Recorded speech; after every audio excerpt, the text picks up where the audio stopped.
கரூர் வேலுச்சாமிபுரம் பகுதியில கடந்த மாதம் 27ஆம் தேதி தமிழக வெற்றி கழகத்தின் தலைவர் விஜய் பிரச்சாரம் மேற்கொண்டார். அப்போ கூட்ட நெரிசல்ல சிக்கி 41 நபர்கள் உயிரிழந்தாங்க. இந்த சம்பவம் தமிழகம் முழுவதும் பெரும் அதிர்வலைகளை ஏற்படுத்தி இருக்கு.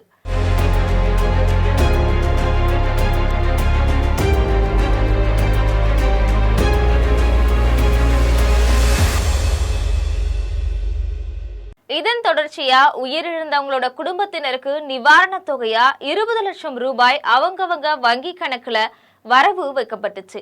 கரூர் சம்பவத்தை விசாரிக்க ஓய்வு பெற்ற நீதிபதி அருணா ஜெகதீசன் தலைமையில ஒரு நபர் விசாரணை ஆணையம் அமைச்சு தமிழக அரசு உத்தரவிட்டது. மறுபக்கம் சென்னை உயர்நீதிமன்றம் அஸ்ரா காக் தலைமையில சிறப்பு புலனாய்வு குழு அமைச்சு உத்தரவிட்டது. இதுக்கு தாவேக சார்பிலையும் கடும் எதிர்ப்பு தெரிவிக்கப்பட்டது. உச்ச நீதிமன்றத்துல மேல்முறையீடு செஞ்சது. இந்த வழக்கை விசாரிச்ச உச்சநீதிமன்ற நீதிபதிகள் மகேஸ்வரி மற்றும் அஞ்சாரியா ஆகியோர் அமர்வு முன் விசாரணைக்கு வந்தது. அப்போ கரூர் கூட்ட நெரிசல் வழக்க சிபிஐ விசாரணைக்கு மாற்றி உச்சநீதிமன்றம் இடைக்கால உத்தரவு பிறப்பித்தது. அத்தோட இந்த விசாரணையை ஓய்வு பெற்ற உச்சநீதிமன்ற நீதிபதி அஜய் ரஸ்தோகி தலைமையிலான 3 பேர் குழு கண்காணிக்கும்னு நீதிமன்றம் தெரிவித்திருந்தது. இதை தொடர்ந்து கரூர் வந்த சிபிஐ அதிகாரிங்க வேலுசாமிபுரத்துல விசாரணையை தொடங்கி நடத்தி வராங்க. இதுக்கு இடையில கரூர்ல பாதிக்கப்பட்ட மக்களை இன்னைக்கு வரைக்கும் தாவேக சந்திக்கலன்னு அரசியல் கட்சிகள் எல்லாமே குற்றம் சாட்டிட்டு வந்தாங்க. இந்த நிலையில கடந்த சில தினங்களுக்கு முன்னாடி பாதிக்கப்பட்ட மக்களை வீடியோ கால்ல பேசினாரு விஜய். அப்போ அவங்க கிட்ட காவல்துறை அனுமதி கொடுத்ததும் விரைவில் நான் உங்களை சந்திக்கிறேன் அப்படின்னு தெரிவிச்சிருந்ததா சொல்லப்படுது. இதைத் தொடர்ந்து விஜய் கரூர் செல்ல சென்னை காவல் ஆணையர் அலுவலகத்துல மனு கொடுக்கப்பட்டிருக்கு. ஆனா இன்னைக்கு வரைக்கும் தமிழக காவல்துறை தரப்புல எந்தவித அனுமதியுமே வழங்கப்படல. இந்த சூழல்ல உயிரிழந்தவங்களுடைய குடும்பத்தினரை சென்னைக்கு கூட்டிட்டு வந்து ஆறுதல் சொல்ல போறதா விஜய் தரப்புல இருந்து தகவல் வெளியாகி இருக்கு. இன்னைக்கு கரூர்ல இருந்து உயிரிழந்தவங்களுடைய குடும்பத்தினரை சென்னைக்கு நிர்வாகிகள் வாகனத்துல அழைத்து செல்லும் பணி தொடங்கி இருக்கு. அவங்கள கார் மூலமா போய் பேருந்துல அழைத்து செல்ல ஏற்பாடு செய்யப்பட்டிருக்கு. சென்னையில தாவேக தலைவர் விஜயுடனான சந்திப்புக்கு கரூர்ல இருந்து கட்சி நிர்வாகிகள் வாகனம் மூலமா புறப்பட்டு இன்னைக்கு இரவுக்குள்ள சென்னை அழைத்து வர வேண்டும்னு தாவேக தலைமை நிர்வாகிகளுக்கு உத்தரவு போடப்பட்டிருக்கு. கரூர்ல இருந்து உயிரிழந்தவங்க உறவினர்களை பேருந்துகள் மூலமா அழைத்து செல்லும் இடத்தை ரகசியமா வச்சிருக்கவும் நிர்வாகிகளுக்கு கட்சி தலைமை கடுமையான கட்டுப்பாடு விதிக்கப்பட்டிருக்கு. இந்த நிலையில கரூருக்கு அருகில வெண்ணெய்மலை பகுதியில இருந்து பேருந்து மூலமா அழைத்துட்டு வராங்க. குறிப்பா உடல்நிலை சரியின்மை உள்ளிட்ட பல்வேறு காரணங்களால உயிரிழந்தவங்களுடைய உறவினர்கள் ஒரு சிலர் விஜய சந்திக்க சென்னைக்கு போலன்னு தகவல் வெளியாகி இருக்கு.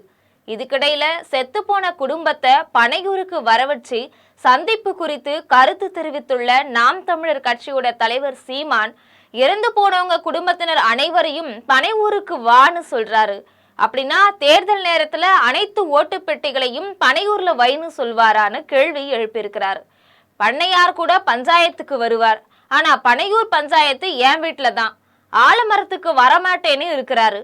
வீட்டுலதான் பஞ்சாயத்து என்கிறார்னா நாட்டாமையை தாண்டிய நாட்டாமையாக இருக்கிறதுன்னு தாவேக தலைவர் விஜயன் செயல்பாடு என கடுமையா விமர்சனம் செஞ்சிருக்கிறாரு நாம் தமிழர் கட்சியுடைய தலைமை ஒருங்கிணைப்பாளர் சீமான்.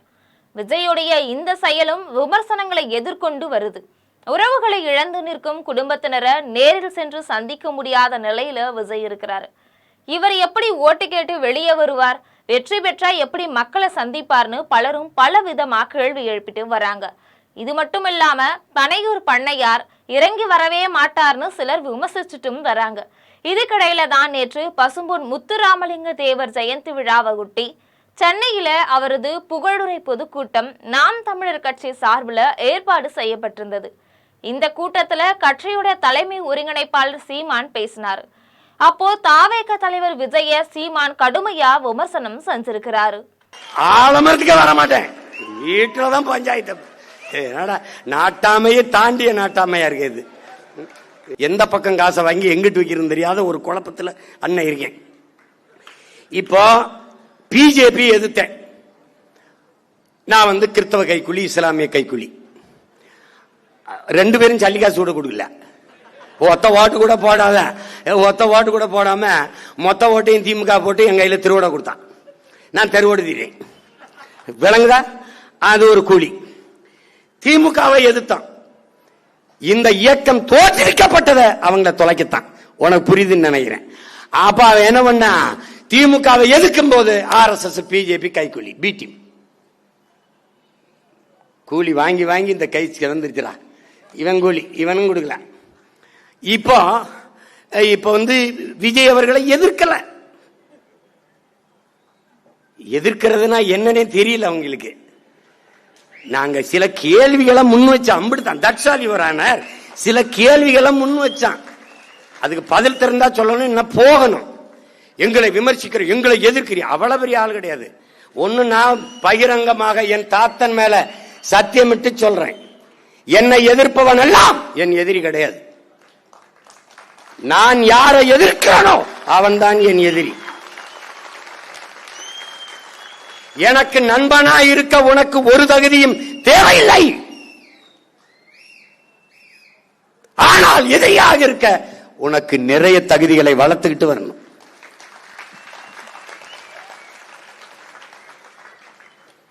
விளங்கா?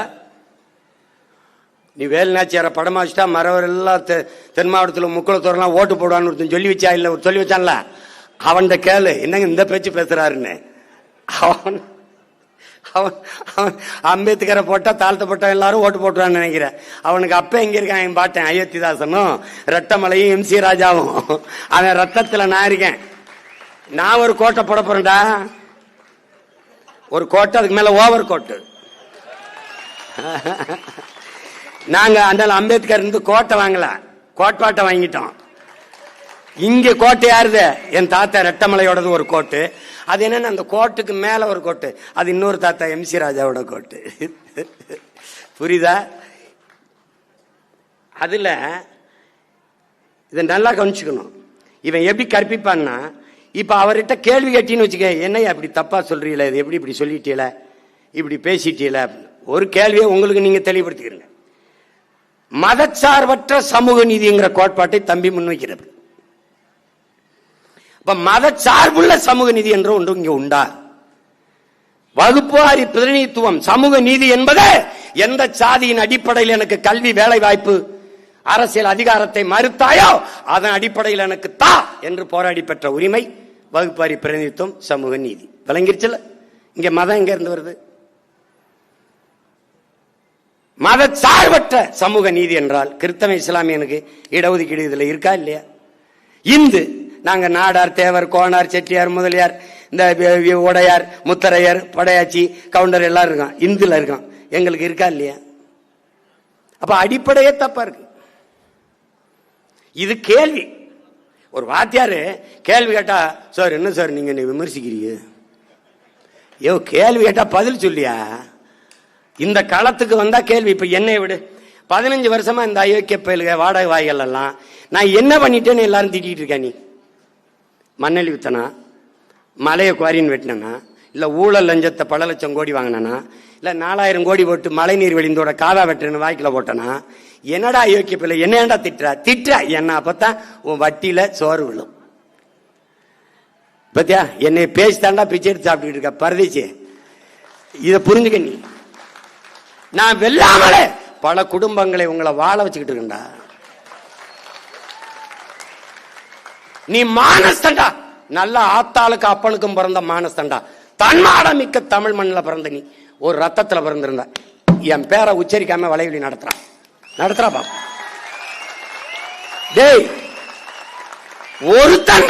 ஒருத்தன் மானம் உள்ளவன்டா. நான் இனிமே சீமான் பேரையோ நாம் தமிழுங்க பேரையோ உச்சரிக்க மாட்டேன்.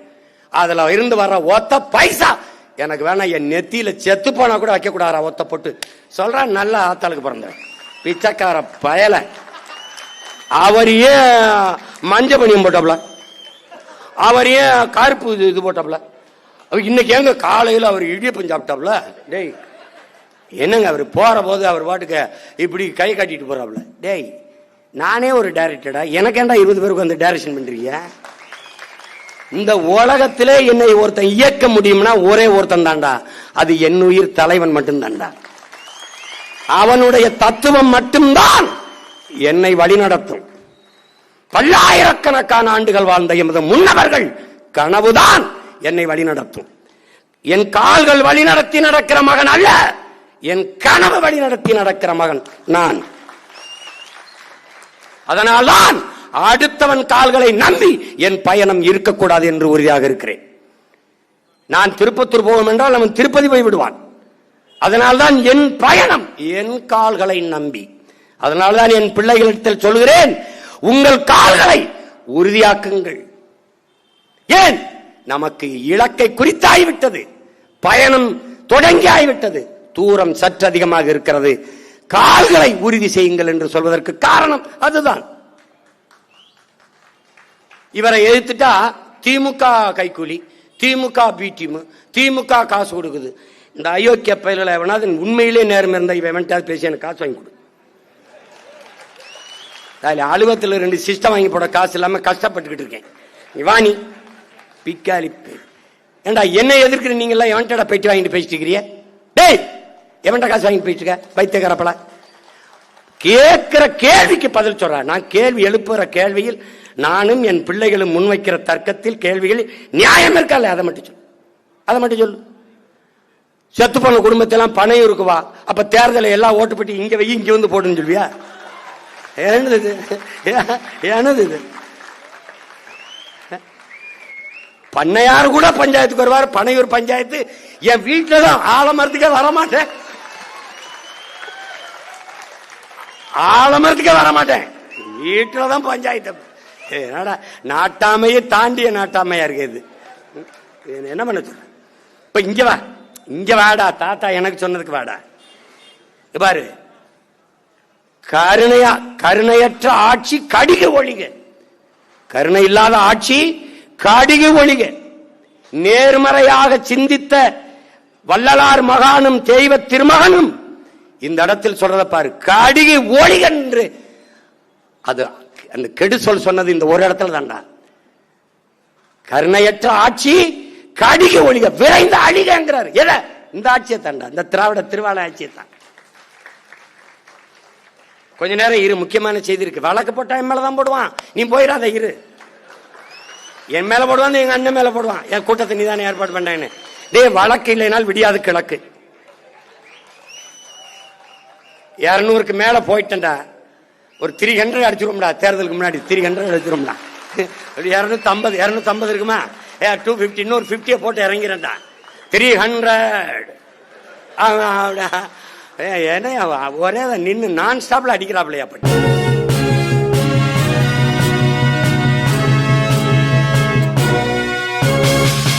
உடனுக்குடன் அப்டேட் தெரிந்து கொள்ள ஜெம் டிவி தமிழ் ஆப்பை இன்ஸ்டால் செய்யவும்.